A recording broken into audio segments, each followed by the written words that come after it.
அஸ்மத் குருப்யோ நமக. 74வது பாசுரம். நான்முகன் திருவந்தாதி திருமிழி ஆழ்வார் அருளி செய்தது. போன பாசுரத்தில் சரம ஸ்லோகத்தை பிரம்மன் முதலானோர் கூட அறிய மாட்டார்கள் அப்படின்னும் போது இங்குள்ளவர்கள் அறிய மாட்டார்கள் என்பது நிச்சயம் என்று தெரிவித்தார். சரம ஸ்லோக வைபவத்தை சொன்னார் கீழ்ப்பாசுரத்தில். அதுல சொன்ன சரணாகத ரக்ஷணம், சரணம் அப்படின்னு ஒருத்தன் வந்துட்டான்னா அவனை எந்த வகையிலும் செய்து முடிப்பவன், ரட்சித்து நடத்துபவன் சர்வேஸ்வரன் என்பதை மகாபாரதத்தில் சொன்ன ஒரு வைனதேய விருத்தாந்தத்தின் மூலம், அந்த கதை மூலம் தெரிவிக்கிறார் இந்த பாசுரத்தில்.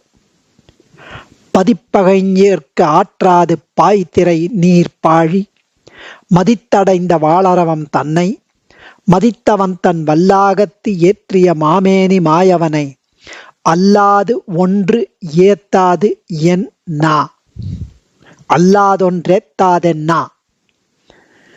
பதிப்பகைஞர் காற்றாது பாய்திரை நீர் பாழி மதித்தடைந்த வாளரவம் தன்னை மதித்தவன் தன் வல்லாகத்தேற்றிய மாமேனி மாயவனை அல்லாது ஒன்று ஏத்தாதென்னா அல்லாதொன்றேத்தாதென்னா. அதாவது பதிப்பகைஞர்க்கு ஆற்றாது அப்படின்னா, பதிப்பகைஞர்க்குன்னா சகஜ சத்ரு, எப்பவுமே சத்ரு. கருடனும் பாம்பும், பருந்தும் பாம்பும் எப்பவுமே ரெண்டும் எதிரிகள். அந்த சகஜமான எப்பவுமே சத்ருவா இருக்கிற அந்த கருடனுக்கு அஞ்சி பயந்து பாய்திரை நீர் பாழி, அலைகளோட கூடின நீரை உடைத்ததான கடல் போலே உள்ள திருப்படுக்கையை, பார்க்கடலை மதித்து அந்த பகவானை புகலிடமாக நம்பி அந்த படுக்கையிலே படுத்திருந்து சயனித்து யோக நித்திரை கொண்டிருக்கும் பெருமாளை, ஸ்ரீராப்திநாதனை நம்பி அடைந்த வந்து பற்றின வாழ் அரவம் தன்னை, ஒளி பொருந்திய சர்ப்பமாகிய சுமுகனை, சுமுகன்னு ஒரு பாம்பு, அது ஒளி பொருந்திய இருந்துதான்.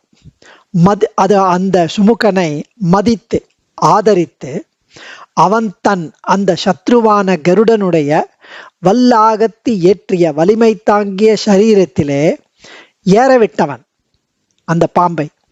மாமேனி மாயவனை அல்லாது, அப்படி சிறந்த திவ்யமங்கள விக்கிரகத்தை உடையவனான சர்வேஸ்வரனான மாயவன், அந்த மாயவனை அல்லாமல் ஒன்று அப்படின்னா வேறொன்றை, வேறு ஒரு தேவதாந்திரத்தை என் நா ஏத்தாது, எனது நாவானது ஸ்தோத்திரம் செய்யாது. இவனை தவிர, இந்த சர்வேஸ்வரனை தவிர என் நாக்கு வேறு ஒன்றை தோத்திரம் செய்யாது. இப்போ இந்த பதவுரையும் அர்த்தமும் வியாக்கியானமும் அனுபவிப்பதற்கு முன்னாடி இது என்ன கதை அப்படின்னு தெரிஞ்சுக்கணும். அந்த மகாபாரதத்தில் சொன்ன வைனதேய விருத்தாந்தத்தின் மூலத்தை இங்கே இந்த பாசுரத்தில் தெரிவிக்கிறார். பாரதம் உத்தியோக பர்வம் அத்தியாயம் 103லேருந்து 105 வரைக்கும் இந்த விருத்தாந்தம் விவரிக்கப்பட்டிருக்கிறது. இந்திரனுடைய சாரதி, இந்திரனுடைய தேரோட்டி மாதலி அப்படின்னு ஒருத்தர், அவருக்கு தன் புத்திரியான குணகேஷி என்னும் கன்னிக்கு கல்யாணத்துக்கு வரனை தேடி நாரதருடன் உலகும் தேடினார். நல்ல மாப்பிள்ளை எங்க கிடைக்கும்னு. கடைசியில் பாதாள லோகத்தில் சுமுகன் என்னும் நாககுமாரனை கண்டு அவனுடைய அழகை பார்த்து அவனை மாப்பிள்ளையாக அடைய விரும்பி அவனுடைய பாட்டனான ஆரியகன் என்பவனை போய் கேட்டார். பிள்ளை கேட்டார், என் பொண்ணுக்கு பண்ணி கொடுன்னு. அந்த ஆரியகன் இந்த சுமுகனுடைய தந்தை. அந்த தந்தையை கருடன் கொன்று தின்று விட்டார். இவனையும் ஒரு மாதத்தில் கொன்று தின்னப்போவதாக சொல்லி இருக்கிறார் கருடன் என்னும் விஷயத்தை மாதலியிடம் சொன்னார் அந்த பாட்டன் தாத்தா.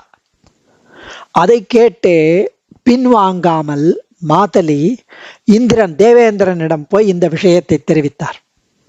அப்ப தேவேந்திரனுடைய தம்பி உபேந்திரன் அப்படின்னு வாமனாவதாரம் வந்தாரு, அந்த உபேந்திரன் அவர் இருக்காருங்க. அது கேட்ட அந்த உபேந்திரனான பகவான் அவதாரம் எடுத்தவர் இவனுக்கு அமிர்தத்தை தரலாம் என்று சொல்ல கருடனுடைய பராக்கிரமத்துக்கு அஞ்சின தேவேந்திரன். ஏன்னா அவருக்கு உபேந்திரனுடைய கெப்பாசிட்டி தெரியாது, சக்தி தெரியாது இந்திரனுக்கு. ஏன்னா தேவேந்திரன் தானே நம்மள மாதிரி, அவரும் ஜீவாத்மா, பிரகிருதி சம்பந்தத்தில் இருக்கிறனால மறைக்கிறது தெரியாது.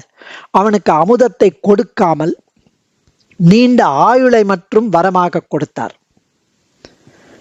உடனே மாத்தலி சரி நீண்ட ஆயுள் கொடுத்துட்டான், இனிமே அவன் சாக மாட்டான் அப்படின்னு அவனுக்கு தன் மகளை மனம் புரிந்து கொடுத்தான் மாதலி, அந்த தேரோட்டி.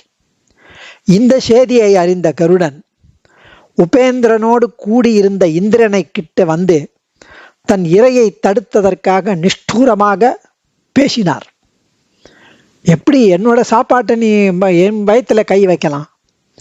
சுமுகன் பாம்பு உருவத்துடன் உடனே ஓடி போய் பார்க்கடல் பகவானுடைய கட்டிலின் காலை கட்டி கொள்ள, கருடன் நான் உன்னையும் தாங்கும் வாகனம், பெருமாள் கிட்ட சொல்றார் கருடன், நான் உன்னை தாங்கும் வாகனம், உனக்கு கொடி, கருட துவஜன்னு கொடி, இப்படியெல்லாம் நான் சேவை பண்ணியதற்கு இதுவா பிரத்யுபகாரம்?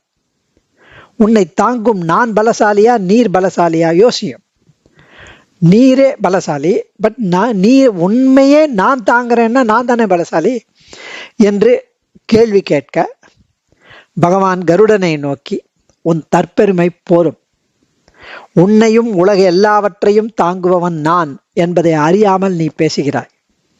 எனது வலக்கை ஒன்றை தாங்கு பார்க்கலாம் என்று தன் வலத்திருக்கையை கருடன் மேல் வைக்க, அந்த அத்தால் வலியுடன் கீழே விழுந்த கருடன் பரமபுருஷனை உடனே வணங்கி அபராத க்ஷமாபணம் செய்து கொள்ள, என்ன அந்த அபச்சாரம் ஆயிடுத்து அப்படின்னு அபராத க்ஷமாபணம் செய்து கொள்ள, பகவானும் சுமுகனை தன் கால் கட்டை விரலால் கீழேந்து எடுத்து, என காலை கட்டின்னு இருக்கான் சுமுகன் அந்த பாம்பு, அந்த கட்டை விரலால் எடுத்து கருடன் தோளில் அந்த பாம்பை விட்டு, இவனை உன் அடைக்கலமாக இருந்து நீதான் காப்பாற்ற வேண்டும் என்று சொல்ல, அது முதல் 2 பேரும் நண்பராயினர் என்பது இந்த விருத்தாந்தம் மகாபாரதத்தில் வருது.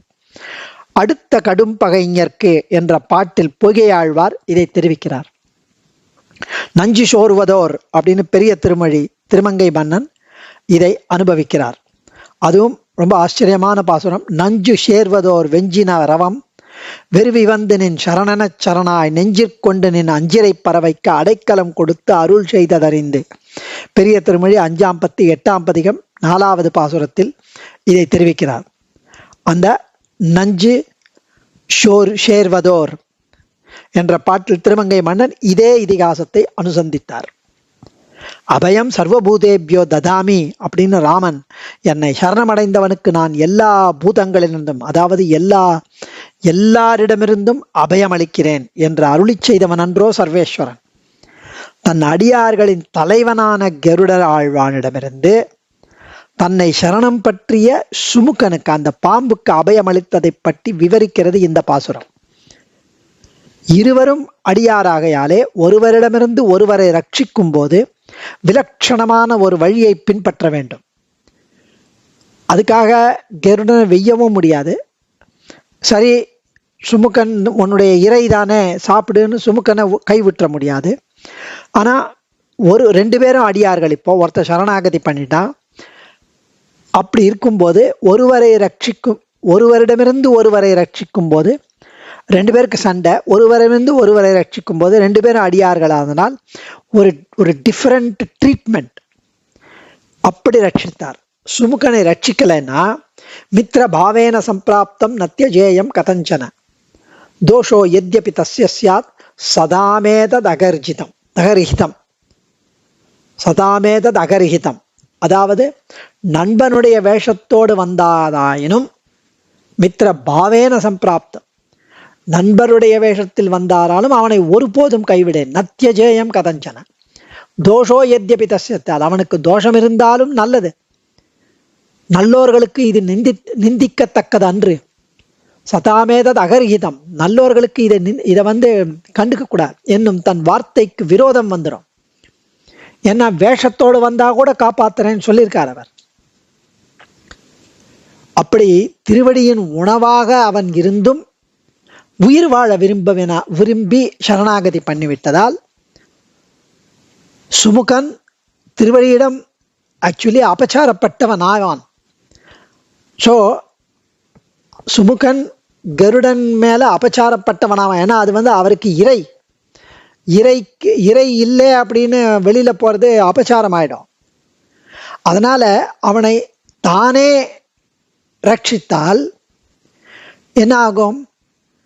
தானே ஏறிட்டு கொண்டு ரட்சித்தால் தன்னுடைய, அதாவது நாய் மாமிசம் தின்னும் சண்டாளனாயினும் என் பக்தனுக்கு எவர்கள் நிந்தனை முதலான அபகாரங்களை செய்கின்றனரோ அவர்களை 100 கோடி பத்ம காலமானாலும் ஒருபோதும் நான் பொறுக்க மாட்டேன் என்று தன் வசனத்துக்கு விரோதம் வரும்.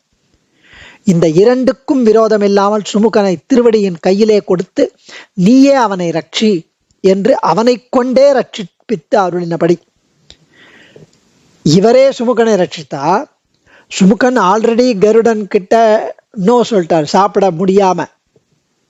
ஸோ கருடன் கிட்ட அபச்சாரம் ஆயிடுத்து சுமுகனுக்கு. இப்போ சுமுகனை ரட்சித்தா தன்னுடைய அடியாரை கைவிட்டதாயிடும். சுமுகனை ரட்சிக்கலைன்னா சரணாகத்தனை கைவிட்டதாயிடும். அதனால மத் பக்தம் ஸ்வபசம் வாபி நிந்தாம் குர்வந்தி ஏ நராக பத்மகோட்டி சதேனாப்பி நக்ஷமாமி கதாச்சனன்னு வராக புராணம் தெரிவிக்கிறது. நாய் மாமிசம் தின்னும் சண்டாளனாயிருந்தா கூட என் பக்தனுக்கு எவர்கள் நிந்தனை முதலான அபச்சாரங்களை, சண்டாளனாயிருந்த என் பக்தனுக்கு எவன் அபச்சாரங்களை செய்கின்றனரோ அவர்களை 100 கோடி காலமாயிருந்தாலும் நான் ஒருபோதும் பொறுக்க மாட்டேன். அப்படி வசனத்துக்கு விரோதம் வரும். இங்க பொறுக்கிறாரே, ஆனா கருடனை வச்சுட்டே சுமுகனை ரட்சிக்கணும். அதனால ரெண்டுமே சமாளிச்சிடலாம் அப்படி பண்றாராம். சரி, இப்போ ஒரு சந்தேகம் வரும், அடியனுக்கு வந்தது. நித்திய சூரிகளில் ஒருவனான கருடாழ்வான் நாகங்களை கொன்று தின்பவனாகவும் பகவானை எதிர்த்து வார்த்தை சொல்லக்கூடியவனாகவும் இருப்பானோ? கருடாழ்வார் இப்படி எல்லாம் இருப்பாரா என்று சந்தேகம் எழலாம். பரமபுருஷன் தேவர்களில் ஒருவனாய் அதிதி கஷ்யபர்களுக்கு பிள்ளையாய் வாமன அவதாரம் எடுத்து இந்திரனுக்கு தம்பியாய் உபேந்திரனாய் அவதரித்து நின்ற போது கருடாழ்வானும் பட்சிகளில் ஒருவனாய் வினத்தையின் சிறுவனாய் அவதரித்து வைனதேயனாய் எம்பெருமானுக்கு வாகனமாய் நிற்கும் நிலையாக தான் அவதரித்து நிற்கும் ஜாதிக்கேற்ப, அந்த ஜாதிக்கேற்ப இவர் எப்படி இந்த ஜாதிக்கேற்ப கண்ணனா இருக்கும்போது அந்த ஆயர்குல சிறுவன் மாதிரி நடந்தாரோ, ராமனா இருக்கும்போது க்ஷத்ரியன் மாதிரி நடந்தாரோ, வராக அவதாரம் எடுத்த போது வராகங்கள் பன்றிகள் எப்படி என்ன பண்ணுமோ அது மாதிரி நடந்தாரோ, கோரை கிழங்கு சாப்பிட்ட மாதிரி, அதுபோல இங்கு கருடன் அவதாரம் எடுத்த போது தான் அவதரித்து நிற்கும் ஜாதிக்கேற்ப பாம்புகளை கொன்று உண்பது நியாயம். அதோட அந்த அவதாரத்துக்கு ஏற்றபடி அது செய்கிறது. பகவானை எதிர்த்து வார்த்தை பேசி அதனால் கர்வபங்கப்படுத்தப்பட்டது பகவதபச்சாரம் செய்தவர்கள் அடையும் கதியை உலகத்திற்கு காட்டுவதற்காக செய்த நாடகம் என்றும் சொல்லலாம். பகவானுடைய பெருமையை வெளிக்காட்டுவதற்காக, அந்த சரணாகத ரட்சணத்தை வெளிக்காட்டுவதற்காக, அவருடைய அகடித்த கடனா சக்தி 2 பேரை எப்படி ஒன்று சேர்த்து ஒருத்தன் இன்னொருத்தரை ரட்சிக்க வைக்கிற மாதிரி பண்ண அந்த மாயவன், அதை காட்டுவதற்காக நமக்கு மகா விசுவாசம் ஏற்படுத்துவதை, அப்படி இப்போ இருந்தா கூட கருடன் கிட்டேருந்து ஒரு சரணாகத்தனை காப்பாத்தினார்னா அவர் நம்மளை காப்பாற்ற மாட்டாரா அப்படின்னு நம்ம சரணாகதி பண்ணணும் என்பதற்காகவும் இன்று கொள்ள வேண்டும். அதனால்தான் ஆழ்வார்கள் இந்த விருத்தாந்தத்தை எடுக்கிறார், அவர்களுக்கு ஒரு ஆச்சரியமா அதை அனுபவிப்பதற்கு. ஸோ இந்த இடத்துல திருப்பார்க்கடலிலே இந்த விருத்தாந்தம் நடந்திருக்க கூடுமாக சொல்லலாம். ஏன்னா கடல் அப்படின்றதுனால மதித்தடைந்த அன்றீன்ற கன்றின் மேல் வாத்சல்யத்தால் முன்னணை கன்றை கொம்பிலும் குளம்பிலும் கொள்ளும் தாய்ப்பசுவை போல ஒருவன் இன்றே தன்னை சரணமடைந்தானாகிலும் அவனை ரட்சிப்பதற்காக கருடன், ஆதிசேஷன் முதலான நித்திய சூரிகளை கூட விட்டு ரட்சிப்பவன் எம்பெருமான் என்ற நிச்சயத்திற்காக இதை தெரிவிக்கிறாராம். ஏன்னா இன்னைக்கு கண்ணு ஒன்று பிறந்திருக்கு, ஒரு வருஷம் முன்னாடி ஒரு கண்ணு பிறந்திருக்கு. அப்படின்னா ஒரு வருஷம் முன்னாடி பிறந்த கண்ணை கொம்புலையும் குழம்புலையும் குத்தி தள்ளுமா. ஏன்னா அது இதை ஹார்ம் இன்னைக்கு பிறந்த கன்றை படுத்தோம் அதுக்கு ஏதாவது புண்ணாயிடும் அப்படின்ட்டு அதை தள்ளுமா. கொம்பிலும் குழம்பிலும் கொள்ளும் தாய்ப்பசுவை போல. அது போல இன்னைக்கு சரணாகதி பண்ணவனை கருடன் யாரா இருந்தாலும் சரி, அனந்த கருட விஸ்வக்சேனரா இருந்தாலும் சரி, அவர்களையும் விட்டு ரட்சிப்பவன் எம்பெருமான் என்று நிச்சயிப்பதற்காக இதை தெரிவிக்கிறது. வாளரவம் தன்னை, அதுவும் ஒளி பொருந்திய பாம்பான சுமுகன என்றார் ஆழ்வார். ஏன் ஒளி பொருந்திய அப்படின்னா, கருடனை கண்டு பயந்திருக்காராம். பயந்திருக்கிற நிலையில கூட ஒளி அப்படியே தேஜஸா. ஏன் தேஜஸ் அப்படின்னா, சரண எம்பெருமான் கிட்ட அவ்வளவு மகா விஸ்வாசம். கருடனை கண்டு பயந்திருக்கிற சமயத்துல கூட எம்பெருமான் அங்கீகரிப்பதற்கு முன்னாலேயே அவனுடைய சௌலபிய சௌசீல்ய சுவாமித்துவ குணத்தை கண்டு நம் காரியம் சித்திச்சுது, நிர்பரோ நிர்பயோஸ்மின்னு ஜொலிக்கிறான் அவன். அப்படி நிச்சயித்திருந்தபடியாலே ஒளி விஞ்சியபடி ராவணனை விட்டு ஆகாசத்திலே கிளம்பின விபீஷணன் ஆழ்வானும் அந்தரிக்ஷ கத ஸ்ரீமான் அப்படிங்கிறார் வால்மீகி. ஆகாயத்தில் கிளம்பிய ஒளி விஞ்சியவனான விபீஷண ஆழ்வான். ராமன் நம்மை ஒருபோதும் கைவிடான் என்னும் நிச்சயத்தாலே, மகா விஸ்வாசத்தாலே அவன் ஒளி பொருந்தி ஒளி விஞ்சி நின்றான் என்கிறார் வால்மீகி பகவான். விரோதியான கருடனை கொண்டே இவனை ரட்சிக்க கடவோம் என்று உறுதி பூண்டு சூத்ரனான அவனை ஒரு பொருளாக நினைத்து அப்படின்னு நினைக்கணும். அந்த ஒரு பாம்பு, அது ஜந்து, இது கருடனுடைய உணவு தானே, சாப்பிட்டு போறதுன்னு விடல. அதான் மதித்து கட்டிலை சுற்றி நின்ற மாத்திரத்தாலேயே அவனை சரணாகதனாக நினைத்து விட்டாராம் பெருமாள். சரணாகதி பண்ணேன்னு கூட சொல்லல. சோ இப்படி ஆச்சரியமான இலங்கையில் விபீஷணனை ராட்சச ராஜாவாக அபிஷேகம் செய்வித்து தன் காரியம் முடிய பெற்றவனாய் அப்போதே கவலை நீங்கி ஜுவரம் நீங்க பெற்று ஆனந்தித்தான் ராமபிரான் அப்படின்னு ஸ்லோகம். அபிஷிச்ச லங்காயாம் ராட்சசேந்திரம் விபீஷணம் கிருதகிருத்தியஸ்ததா ராமோ விஜ்வர பிரமுமோதஹ. அதாவது அந்த இடத்துல ரொம்ப அழகா விபீஷணனுக்கு ராட்சச ராஜாவாக அபிஷேகம் செய்வித்து ஆனந்தித்தாரா ராமன். ஆஸ்ரிதர் காரியத்தை தன் காரியமாக நினைத்து அதை முடித்தவுடன் உகப்பவன் அன்று அவன். ஆஸ்ரித ரக்ஷண குணத்திலும் திருமேனியிலும் ஆச்சரியமா இருப்பவனா இருக்கிறதுனால மாயவன் அப்படின்னு வேர்டு எடுக்கிறார். அல்லாது ஒன்று ஏத்தாது என்னா. பாணாசுர யுத்தத்துல போல ஆபத்து வந்த காலத்துல அடியாரை கைவிட்டு ஓடுபவன் இல்லை இவன். காணிலும் முறுப்பலாரான ருத்ரன் முதலான வேறொரு சிறு தெய்வத்தை என் நாக்கு துதிக்காது. திருநீகிருத விரிஞ்சாதி நிரங்குஷ விபூதையான பிரம்மன் முதலானோரின் பெருமைகளை திருணமாக நினைத்திருப்பவர்கள் என்கிறபடி தேவதாந்திரங்களை ஒரு பொருளாகவே நினையாதவர். அதனால் ஒன்று அப்படின்ட்டார். வேறொன்றை என் நாக்கு மதியாது, நினையாது. அடியேன் தன்யோஸ்மே.